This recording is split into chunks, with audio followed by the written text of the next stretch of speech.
En el año 2002 me mudé a un hermoso pueblo del sur de Puerto Rico llamado Santa Isabel. Allí ejercí como maestro de música. Antes de mi llegada, la escuela había disfrutado de un programa de música muy bueno, pero para cuando yo llegué, los cambios constantes en el sistema educativo del país habían dado por terminado aquel programa. Me tocaba comenzar desde cero. Mi primer proyecto fue desarrollar un coro escolar. El recuerdo de aquellos días coloca sonrisas en mi rostro todavía. El coro comenzó a tener éxito y comenzaron a invitarnos a diversos lugares. La agenda se fue transformando y surgió la idea de diseñar un uniforme que nos identificara como el coro escolar, y así se hizo. El primer día que salimos a cantar con el nuevo uniforme, recuerdo que comencé a dar instrucciones más firmes. Creo que de manera indirecta exigí más formalidad a mis estudiantes. Cuando la presentación estaba a punto de iniciar, miré a mis alumnos que lucían un poquito nerviosos. Me proponía impartir una instrucción adicional, pero uno de mis estudiantes me lo impidió. Le dijo al resto del grupo: relájense, ahora tenemos uniformes, pero seguimos siendo los mismos. Somos los estudiantes de música y vinimos a cantar.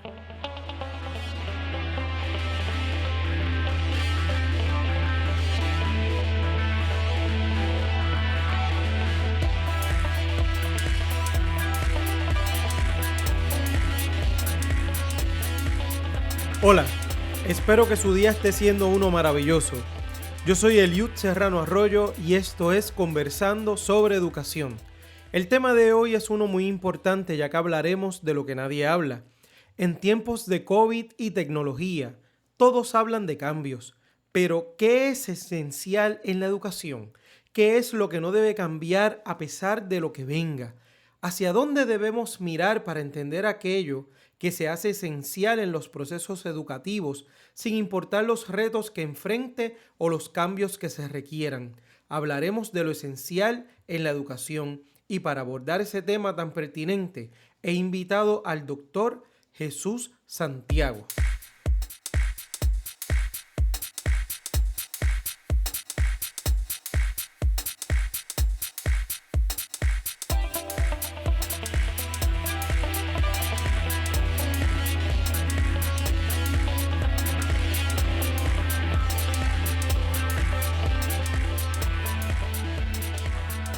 Yo conozco al doctor Jesús Santiago hace varios años. Hemos trabajado en varios proyectos educativos en Puerto Rico, en la zona de Puerto Rico, San Juan de Puerto Rico. Además, admito que tengo el privilegio de que el doctor Santiago sea mi amigo en el plano personal y uno de los mejores referentes que conozco en el mundo educativo. Así es que para mí es un privilegio iniciar este podcast, este proyecto de podcast con su presencia. Antes de abordar el tema de lo esencial, me gustaría que nos comente cuál es el panorama que enfrentan los educadores en este momento histórico. ¿Cómo describes el reto que tienen ante sí los educadores del mundo entero y en especial aquellos y aquellas que nos escuchan en nuestro idioma español? Antes que todo, un saludo cordial a toda la audiencia de su programa Conversando sobre Educación. Para mí también es un honor compartir este espacio con el compañero profesor Eliud Serrano y poder reflexionar en torno a lo que está ocurriendo en el mundo educativo actualmente, puntualizando, como bien plantea su pregunta, los retos, ¿verdad?, que tenemos los educadores, tanto en Puerto Rico como en el resto de la hermana Latinoamérica. Y fíjense, compañero, lo primero que me gustaría plantear, y que es obvio, es que el reto que tenemos los educadores hoy día es poder continuar educando con todas las circunstancias que ha traído consigo la pandemia del COVID-19.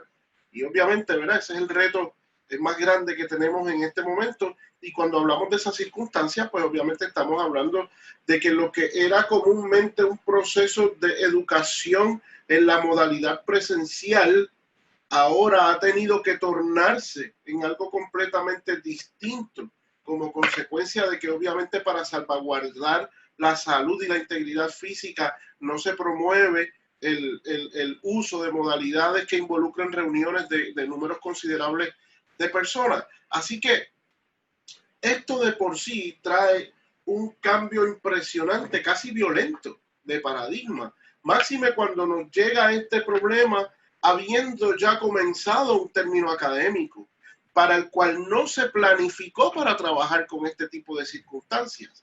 Entonces, la pregunta que tenemos los educadores a todos los niveles, ¿verdad? A todos los niveles, es la siguiente: ¿cómo hago para garantizar que los objetivos, para garantizar que las metas, para garantizar que la filosofía educativa a la que responde mi ofrecimiento como educador se lleve a su consecución a pesar de las circunstancias que estamos enfrentando? Y esa es la gran interrogante que tenemos, ¿verdad? He escuchado muchísimas opiniones al respecto, he leído muchos colegas que han estado conversando en otros medios acerca del tema, y yo creo, Eliud, que puntualizando el asunto, el reto es el siguiente.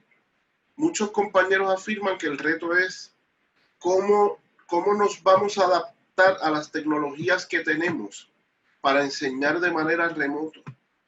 Sin embargo, yo creo que no debemos mirarlo en esa dirección, de cómo nosotros nos vamos a adaptar a las tecnologías. Yo creo que la pregunta es, ¿cómo vamos nosotros a utilizar las herramientas tecnológicas para que se adapten a esas metas y a esos objetivos y a esa visión educativa que se tiene en el contexto, ¿verdad?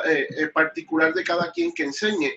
Porque lo que no puede ocurrir, y es ahí el peligro mayor, lo que no puede ocurrir es que nosotros como educadores claudiquemos a la consecución de esos objetivos, que nosotros claudiquemos a la consecución de esas metas, que nosotros renunciemos a los postulados de las filosofías educativas de nuestras respectivas organizaciones, programas o sistemas, porque entonces se nos va la vida en el proceso.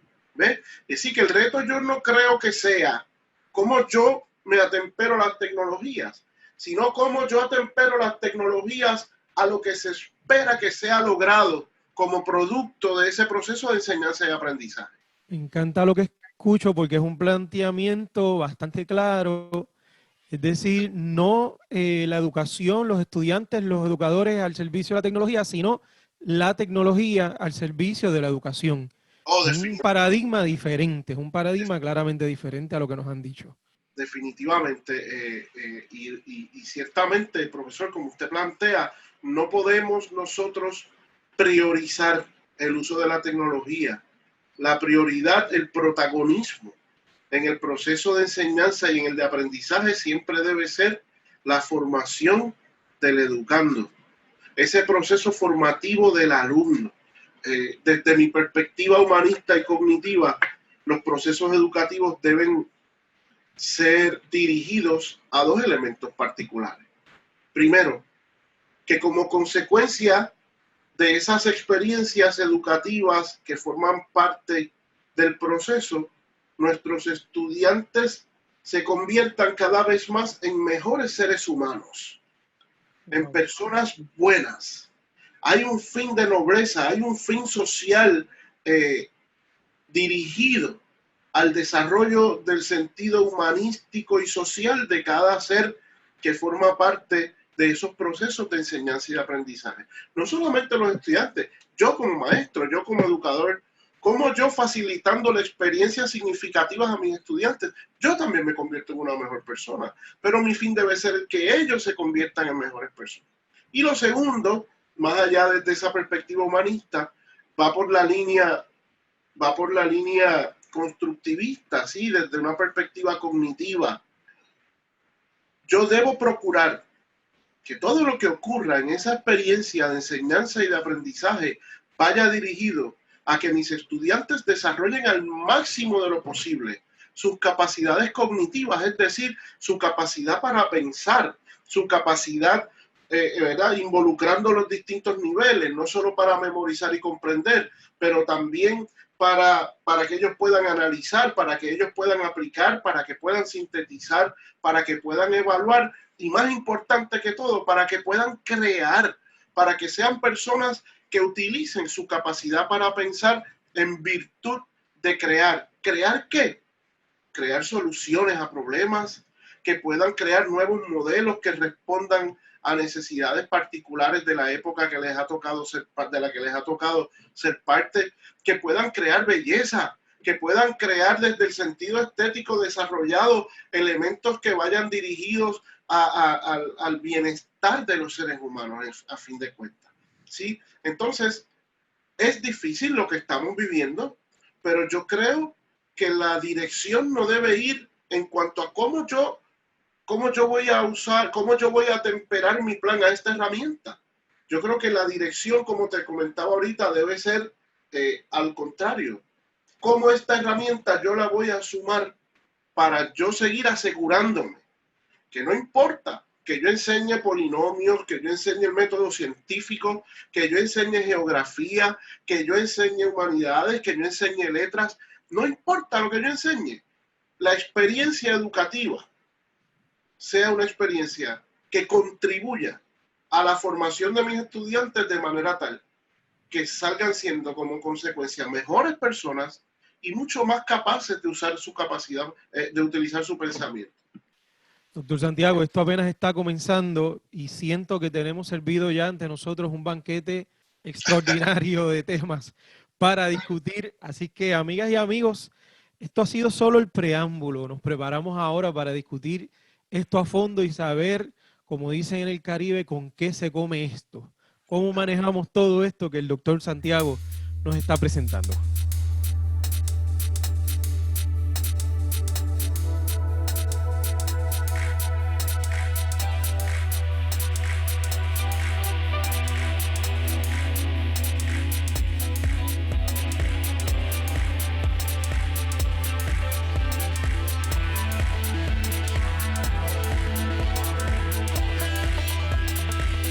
Bueno, y amigas y amigos, educadores y educadoras, padres y madres que nos escuchan, cuidadores y cuidadoras, público en general, amigas y amigos. Nos encontramos con el doctor Jesús Santiago. Este preámbulo, doctor, estuvo interesantísimo. Nos presentabas que aquello que parece ser esencial y que vamos a tener que prestar atención en medio de la situación que estamos viviendo del COVID a nivel mundial, se relaciona a dos elementos: que ese estudiante pueda seguir un enfoque humanístico y desarrollarse como persona, que sea una mejor persona. Y segundo, que promueva cualquier experiencia que estemos coordinando a la distancia, promueva el desarrollo de sus capacidades cognitivas con el objetivo de que este estudiante pueda crear. Háblenos un poquito más de eso. Mira, yo quiero utilizar el contexto actual. Todos sabemos que en los Estados Unidos y como consecuencia en otras partes del mundo se está desarrollando lo que parece ser a todas luces que se va a conformar en un movimiento, y es una serie de protestas y de manifestaciones como consecuencia de la muerte de un ciudadano en el estado de Minnesota por parte de un policía que colocó, utilizando fuerza bruta, su rodilla sobre su cuello, y esta persona murió, ¿verdad? Nosotros, que somos educadores, no importa el nivel que enseñemos, tenemos que mirar esa situación. Tenemos que mirar todas las otras que han ocurrido, porque en la medida en que nosotros como educadores reconozcamos nuestra sala de clases, bien sea virtual o presencial, independientemente de la modalidad que utilicemos para enseñar, esa experiencia de ese estudiante aprender debe convertirse en un modelo a escala de lo que esperamos que sea nuestra sociedad. Mira el ejemplo que yo te voy a plantear. Mi primer año como maestro, a mí me tocó enseñar un curso de estudios sociales que tenía un componente muy alto de historia. Y yo estaba hablando con estos estudiantes del cuarto grado del nivel elemental, 8 o 9 años tenían estos chicos. Y estábamos hablando de cómo inicia el movimiento de la defensa de los derechos civiles de las comunidades afroamericanas en los Estados Unidos. Y les estoy hablando de la historia de Rosa Parks, ¿verdad? De cómo esta mujer negra se suponía que se pusiera de pie en un autobús y le cediera a un hombre blanco, por ser blanco, su asiento, y ella no lo hizo, y eso, pues, ¿verdad?, desencadenó en una serie de manifestaciones y de postulados y de defensas impresionantes, teniendo como figura principal al doctor Martin Luther King, y esa historia, ¿verdad? Pues ya es de todo sabida. Mientras yo estoy generando una discusión socializada con mis estudiantes con respecto a este tema, cuarto grado, mi primer año de experiencia como maestro, de momento yo escucho el sollozo de una niña. Cuando miro, en efecto, hay una niña que estaba llorando con su cabeza descansada sobre su pupitre. Me le acerco cautelosamente, me agacho y le digo, fulana, ¿qué te pasa? ¿Por qué estás llorando? Y aquella niña con una indignación impresionante ha levantado su rostro, que estaba todo rojo y lleno de lágrimas, y con sus dos puños dio sobre la mesa de su pupitre y me dice, mister, que yo no me paso con esta otra porque mi mamá no quiere porque ella es negra. Wow. En Puerto Rico, Eliud, cuando decimos yo no me paso, ¿verdad? Cuando los nenes dicen yo no me paso con esto, con aquella, lo que quiere decir es que yo no comparto o no comparto con la otra, no me relaciono. Entonces yo tenía frente a mí a una niña de cuarto grado del nivel elemental que como consecuencia de la reflexión que ella estaba generando ante lo que se estaba discutiendo en la clase, ella encuentra que hay una dicotomía muy fuerte entre el mensaje que se está llevando en la clase y lo que ella está haciendo como práctica social de no relacionarse con esta otra niña porque era negra y ella era blanca. Y esto me revienta a mí en el mismo medio de la clase, en el salón, con 28 estudiantes adicionales alrededor de ella. Ese día yo entendí, más allá de lo que yo creía y tenía como idea preconcebida, el poder transformador que tiene un escenario educativo. Porque esa experiencia obviamente me dio a mí la oportunidad para yo clarificar con mis estudiantes una serie de elementos para deconstruir, y quiero usar este término, para deconstruir prejuicios. Porque los prejuicios, señores, se aprenden, no se nace con ellos. Los prejuicios no son parte de otra cosa, sino que productos de aprendizajes. Fíjate que esta niña había decidido no relacionarse con la otra porque su mamá no quería. Porque la razón que su mamá le dio era que como esta niña era negra, ella no se podía relacionar con la otra. Entonces, ¿cómo nosotros manejamos esto dentro del salón de clase? De más está decir que todas las otras actividades que yo tenía planificadas para ese día en mi clase se tornaron entonces en un asunto de espera porque esa situación había que atenderla. Y lo traigo como ejemplo a su programa, profesor, porque yo creo que es un buen momento para que todos los educadores nos detengamos a pensar, a repensar, a redefinir y en gran medida a reconstruir lo que ha sido y lo que va a ser en lo sucesivo. Nuestra gestión desde ese escenario de enseñanza que nos toca a nosotros manejar como actores, ¿verdad? Como actores principales de ese proceso de enseñar y a los estudiantes desde el escenario de aprender. En realidad, estoy usando los contenidos de mi materia como pretextos para que mis estudiantes sean mejores personas. Wow. Eso está interesantísima esa anécdota y ese enfoque que trae, doctor Santiago.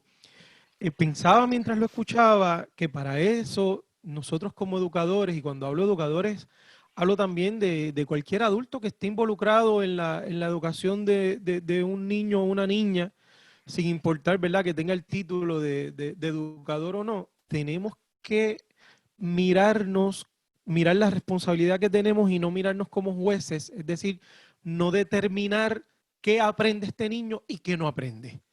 No cerrarle los ojos a una realidad que está ocurriendo en el mundo, ¿verdad?, en el que esta persona está inmerso o inmersa. Así que esa lección la obtengo de lo que nos está diciendo. Y la segunda pregunta que nos hace, si estoy utilizando los contenidos que estoy enseñando en mi sala de clase, en mi hogar, en la experiencia educativa que sea que yo esté dirigiendo, para que este estudiante sea una mejor persona.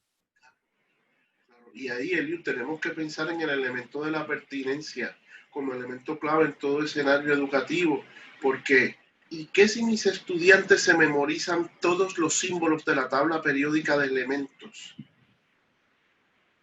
hay dos preguntas rectoras que todo educador nos debemos hacer. ¿Cómo yo voy a facilitar una experiencia que permita que esto que yo estoy enseñando se le haga pertinente a mi estudiante?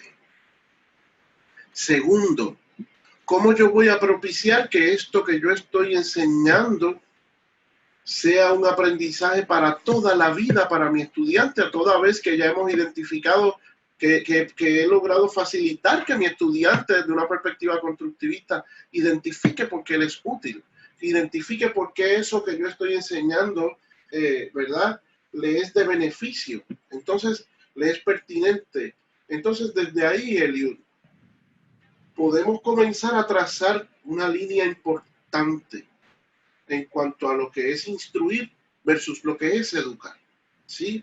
Porque cuando instruimos, enseñamos datos, enseñamos procesos, enseñamos conceptos, enseñamos destrezas, pero cuando educamos, logramos con las experiencias que facilitamos para nuestros estudiantes que todo ese proceso instruccional se convierta en una mochila de herramientas que le acompañen para caminar a través de la vida y le permitan construir nuevos caminos y les permita arreglar piezas en ese caminar que encuentren que estén rotas y necesiten atención. En que yo estoy dotando a mi estudiante con una mochila de experiencias que les va a permitir potenciar sus capacidades en el gran escenario que es la vida, ¿verdad? Entonces, tenemos los educadores desde esa perspectiva que asumir una postura de líder. Me preguntará Jesús, ¿por qué hablas de liderazgo en este contexto? Pues por una razón muy particular. Porque yo como educador no puedo pretender solamente que mi estudiante se aprenda lo que yo estoy enseñando, que saque buenas notas o calificaciones en el momento en que yo estoy enseñando, sino que yo tengo que visionar a futuro, que es lo que hacen los líderes. ¿Cómo esto que yo estoy enseñando le va a ayudar a mi estudiante a enfrentar, como yo digo, la vida de verdad, las condiciones reales a las que la vida nos va a enfrentar después? Y de ahí que tenemos entonces nosotros que retomar esa visión, hablando de liderazgo, de que el impacto que yo debo provocar en mi estudiante debe acompañarlo a través de su vida. Eso que mencionas me recuerda a uno de los principios éticos que yo comparto mucho con los educadores cuando estoy trabajando en talleres y en diversos seminarios. Y es que el educador tiene que involucrarse con el resultado de su gestión y la realidad es que tenemos que mirar el resultado de nuestra gestión, no solo ya yo creé el espacio para que este estudiante se conecte con este contenido, ahora vamos a ver cómo lo hace parte de su vida y cómo hacemos que eso trascienda. Claro, claro.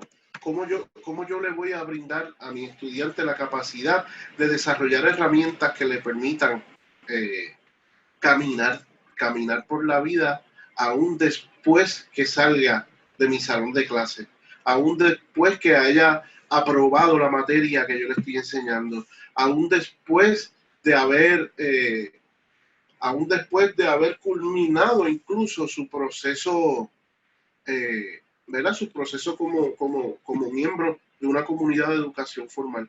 Y yo creo que ahí, Eliud, en esa reflexión, podemos los educadores reconectar una vez más con la grandeza y el poder transformador que tiene lo que hacemos. Y fíjate que he sido consistente en hablar de educadores en todos los niveles, en todas las materias, en las distintas modalidades.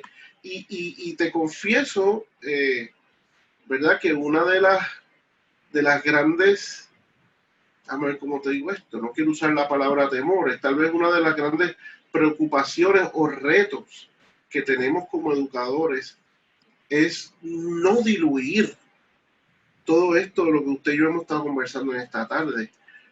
Sabemos que es retante. Tenemos que reconocer que el mundo ha cambiado y que los procesos educativos que son parte de esos cambios, ¿verdad?, pues no están desligados de ello, pero no podemos olvidarnos, ni muchísimo menos relegar a un segundo lugar, de cuál es nuestra responsabilidad primigenia como educadores. Y es precisamente formar para la vida. y ahora más que nunca. Los retos son nuevos. Y entonces, te decía al principio, un poco para ir conectando y redondeando esta parte de la conversación, tenemos los educadores que mirar y reconstruir nuestros procesos de enseñanza. A todas luces que los retos que nuestros estudiantes se van a enfrentar en la vida no son los retos a los que se enfrentaban mis estudiantes de hace 10 años atrás. Entonces, si yo no me detengo a repensar, a redefinir, a reconstruir, bien sean los métodos, las estrategias, las técnicas, las actividades que yo utilice para facilitar ese proceso de enseñanza, y las alineo con los retos que a todas luces nuestros estudiantes van a enfrentar en este nuevo mundo del 2020 post-COVID-19. En este mundo del 2020 donde se está levantando una vez más por una necesidad obvia, movimientos que van dirigidos a deconstruir y a eliminar, ojalá se logre, los asuntos que corresponden a discriminar con otras personas. Si yo no hago eso, pues entonces mi campana estaría completamente hueca y no sonaría y no generaría la música que espero que genere. Y yo creo que esto es un buen momento, Eliud. Sabemos que es muy convulso todo lo que está ocurriendo. Nos hemos tenido que familiarizar con plataformas que no utilizábamos anteriormente. Hemos tenido que mirar alternativas remotas que no pasaban por nuestra mente ser utilizadas porque no respondían al paradigma al que estábamos acostumbrados. Pues yo creo que el educador debe ser ejemplo no solo para manejar el cambio. Cuando hablo de manejar el cambio, pues lo manejo desde cómo yo voy a hacer para cumplir con mi responsabilidad, pero también para liderar el cambio. Y lo lidero en virtud de cómo yo facilito el proceso a mis estudiantes para que ellos, desde una perspectiva personal, también puedan manejar ese cambio. Así que la dimensión del issue de manejar el cambio va en dos vertientes, ¿sí? Cómo yo manejo la mía para liderar entonces a mis estudiantes para que puedan manejar la suya. Y ahí se dificulta un poco más el proceso, pero es nuestra responsabilidad a fin de cuentas, porque de lo contrario estaríamos meramente siendo transmisores de conceptos, de destrezas, y después no queda nada. Impresionante. Con esto hemos comenzado nada más y nada menos que esta primera temporada de este podcast, con esta intervención del doctor Jesús Santiago, que vamos a resumir para ustedes en el próximo segmento. Muchas gracias, doctor Santiago.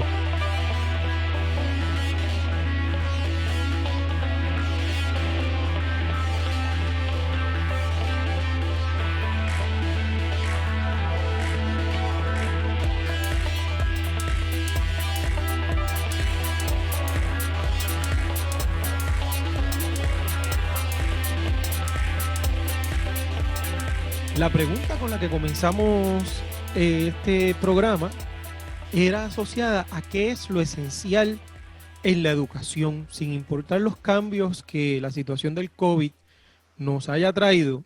Hay elementos que son esenciales en cualquier modelo educativo, en cualquier gestión educativa.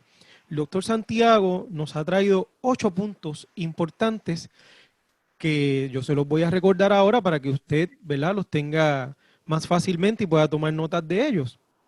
Lo primero, que no debemos mirar el hecho de ajustarnos nosotros a las herramientas tecnológicas, sino que tenemos que hacer que las herramientas tecnológicas se ajusten a nuestras necesidades y objetivos educativos.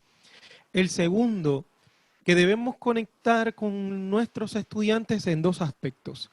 Número 1, su desarrollo humano para que ellos se conviertan en mejores personas. Y número 2, su desarrollo cognitivo, particularmente con el objetivo de que ellos puedan desarrollar herramientas que le ayuden a crear.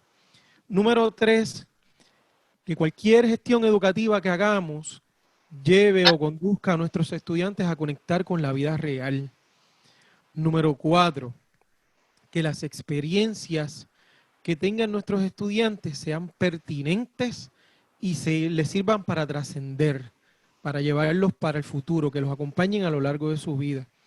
Número 5, que todos los adultos y educadores que nos involucramos en la gestión educativa de algún niño o niña, adolescente, joven, que tenemos que involucrarnos con el resultado de esa gestión. No podemos simplemente repartir el conocimiento y dejar que si funciona, funciona, y si no funciona, no funciona. Tenemos que involucrarnos.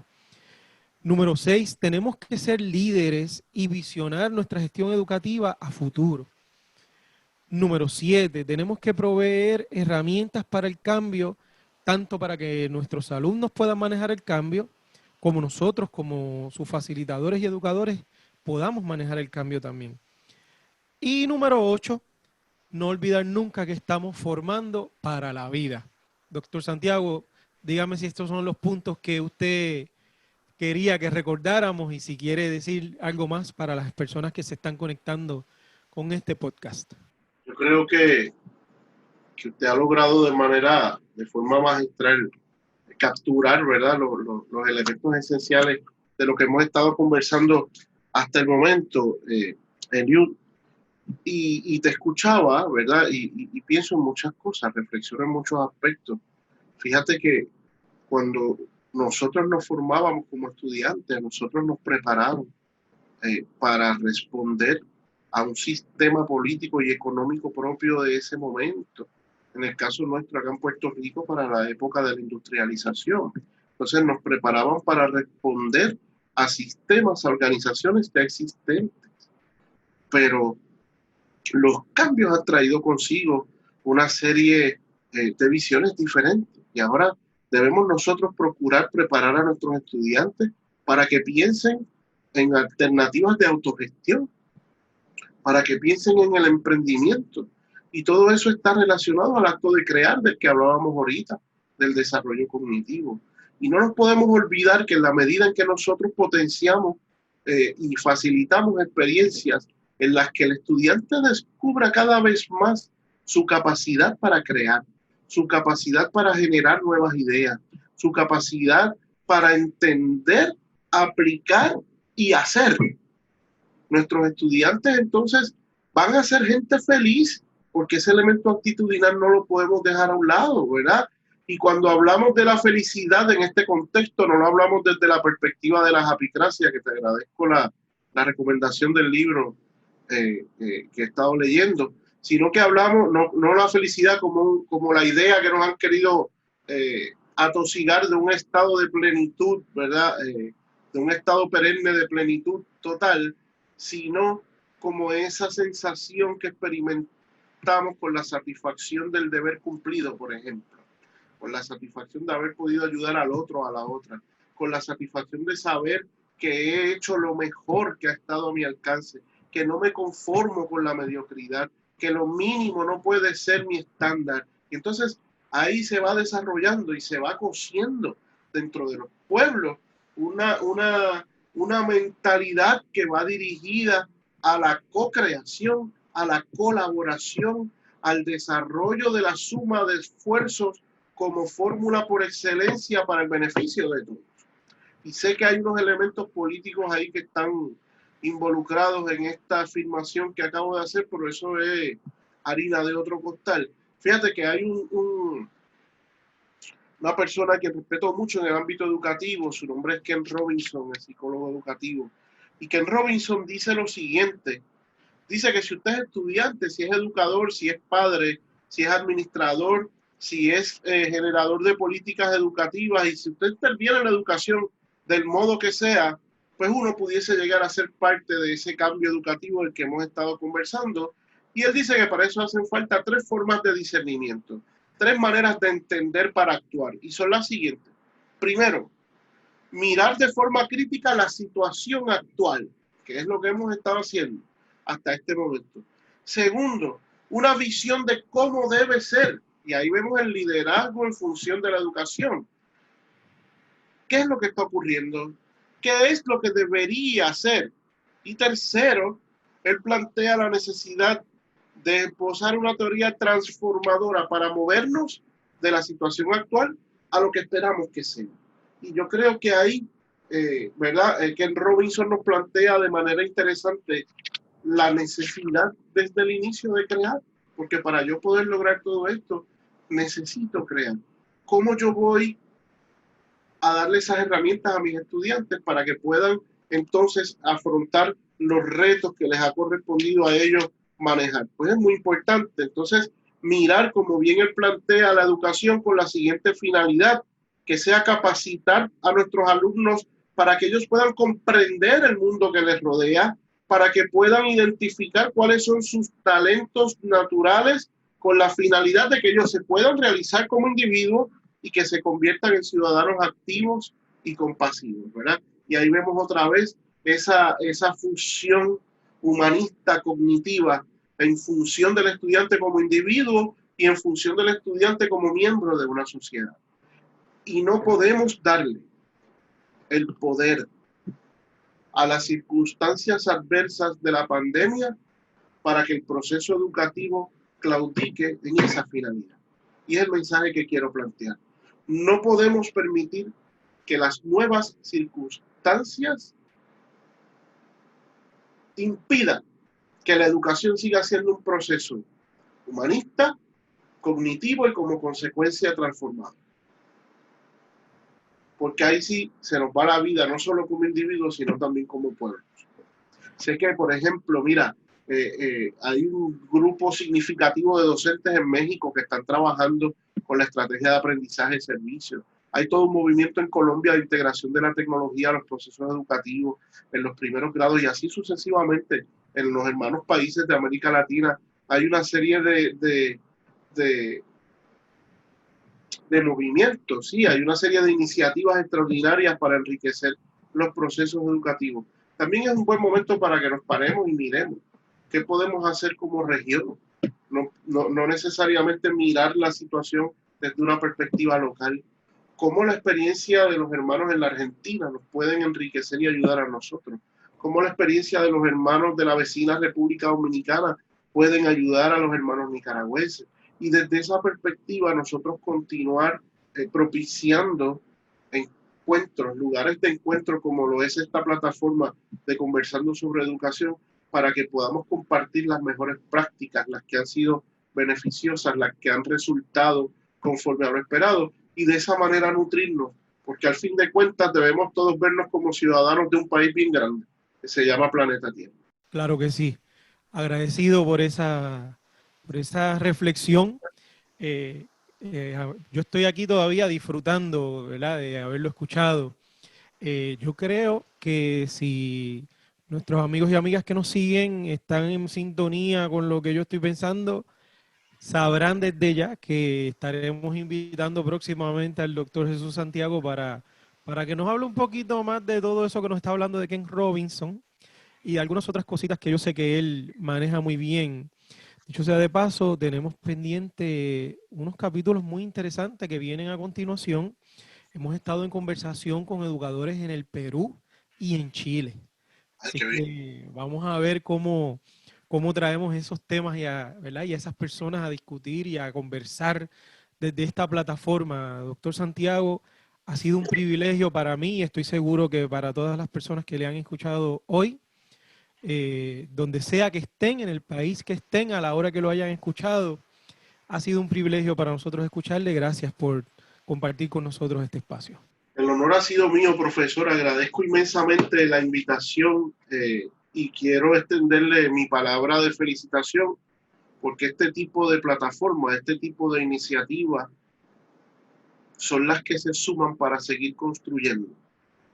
Y le deseo muchísimo éxito a Conversando sobre Educación. Estoy seguro que se va a convertir en un espacio y una herramienta formativa y también de mucho ánimo para para todas las personas involucradas en el proceso educativo, educadores, padres, administradores, todos los que de una forma u otra estamos involucrados en esta agenda tan extraordinaria como tan compleja a la que llamamos educar.